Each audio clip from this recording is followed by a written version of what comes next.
Сәлеметсіңдер ме балалар? Математика 1 сынып 15 сабақ. 15 сабақ. 7 санының құрамы дейді. 7 санының құрамын анықтайсың. Бірінші тапсырма. Суретке қара, әр сөредегі кітаптарды сана. Әр сөреде 7 кітаптан болу үшін неше кітап қою керек? Балалар, сөредегі кітаптарға қараймыз. Бірінші сөреде неше кітап бар екен балалар? 2 кітап бар екен. Ол 7 болу үшін біз 7-ден 2-ні азайтамыз. Сонда тең болады 5. Яғни бірінші сөреге 5 кітап қойсақ, барлығы 7 кітап болады. Келесі. Екіншісі, бізде екінші сөреде 6 кітап бар екен. Яғни 7-ден 6-ны азайтамыз, 1 болады. Сонда екінші сөреге балалар 1 кітап қойсақ, онда барлығы 7 кітап болады. Келесі үшінші сөреде балалар 3 кітап қана бар екен. Біз тағы неше кітап қою керек екен білуіміз үшін 7-ден 3-ті азайтамыз. Сол кезде болады 4. Яғни үшінші сөреге 4 кітап қоюымыз керек. Төртінші 5 кітап бар екен сөреде. Одан 7-ден 5-ті азайтамыз, 2 болады. Яғни оған 2 кітап қойсақ, сөреде 7 кітап болады. Бесінші 4 кітап бар екен ішінде. Яғни 7-ден 4-ті азайтамыз, тең болады 3. Яғни 3 кітап қойсақ, барлығы 7 кітап болады. Ең соңғысында 1 ғана кітап бар екен балалар.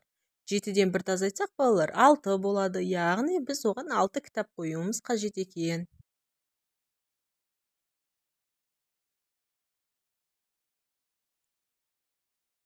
Келесі 7 санының құрамын айт дейді. Ал балалар, 7-нің үйшігінде қандай сандар тұратынын қарайық. Біріншісі 6 қосылған 1, яғни 6 көк кітап, 1 қызыл кітап. Яғни 6 қосылған 1 бізде болады 7. Екінші қатарға қараймыз. 5 көк кітап қосылған 2 қызыл кітап. Яғни 5 қосылған 2 7 болады.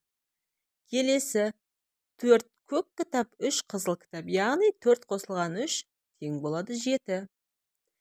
Келесі 3 көк кітап, 4 қызыл кітап. 3 қосылған 4 тең болады 7. 2 көк кітап қосылған 5 қызыл кітап. Жауабы 7. Келесі 1 көк кітап, 6 қызыл кітап. 1 қосылған 6 тең болады 7. Яғни 7-нің үйшігіндегі сандар осылар болады балалар. Түсінікті ме? 7 санының құрамы бізге? Үшінші тапсырма. Бос орындарға тиісті сандарды ата және жаз дейді. Қараймыз балалар. Бос орындарға қоямыз. 6 қосылған 1 тең болады 7. 1 қосылған 6 тең болады 7. Бұл балалар жоғарыдағы кітап бойынша орындалған есептер. Өйткені қарандар, 6 көк кітап, 1 қызыл кітап тұр. Яғни 6 қосылған 1, яғни 6 көк кітапқа 1 қызыл кітапты қоссаң тең болады 7. Және 1 қызыл кітапқа 6 көк кітапты қосамыз 7. Яғни жауабы 7 болады. Енді азайту амалымен шығарамыз. 7-ден азайтамыз 1-ді. 1 қызыл кітапты тең 6 көк кітап. Немесе 7 азайтылған 6 көк кітап тең болады 1 қызыл кітап. Екінші есепті қараймыз. Ода да сондай. Қарандар, 5 көк кітап, 2 қызыл кітап берілген екен. Яғни 5 қосылған 2 есебі бойынша шығарамыз.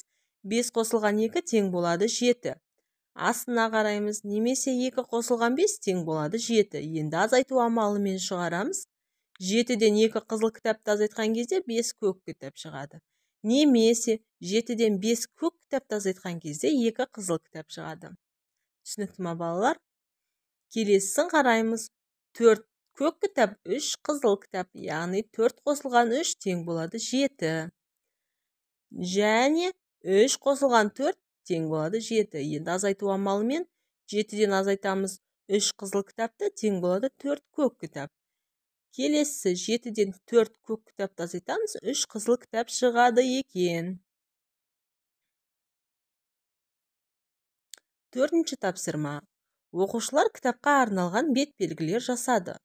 олардың әрқайсысында көрсетілген санға сәйкес суреттер болуы тиіс.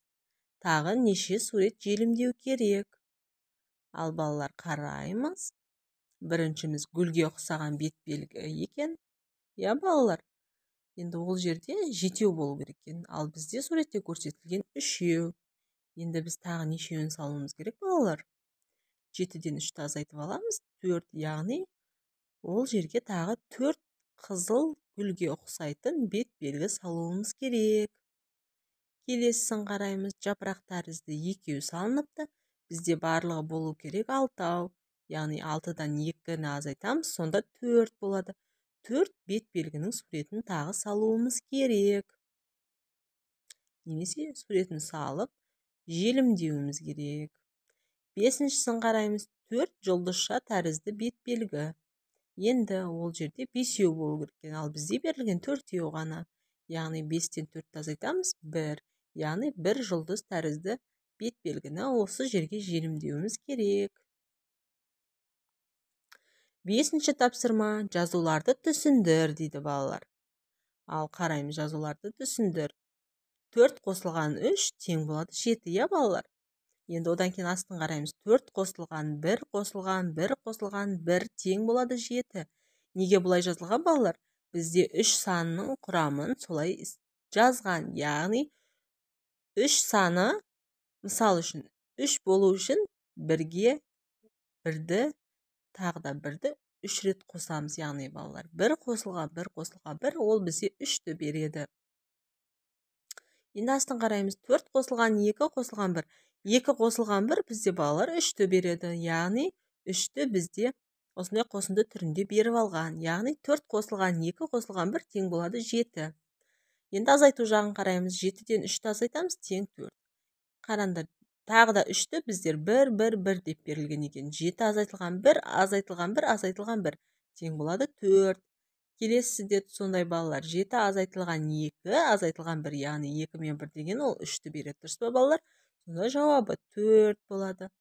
Балалар, бүгінгі сабақ түсінікті болды ма? Сабақ ұнаса, комментарий жазып, лайк басып, каналға тіркелуді ұмытпаңдар. Сау болыңдар.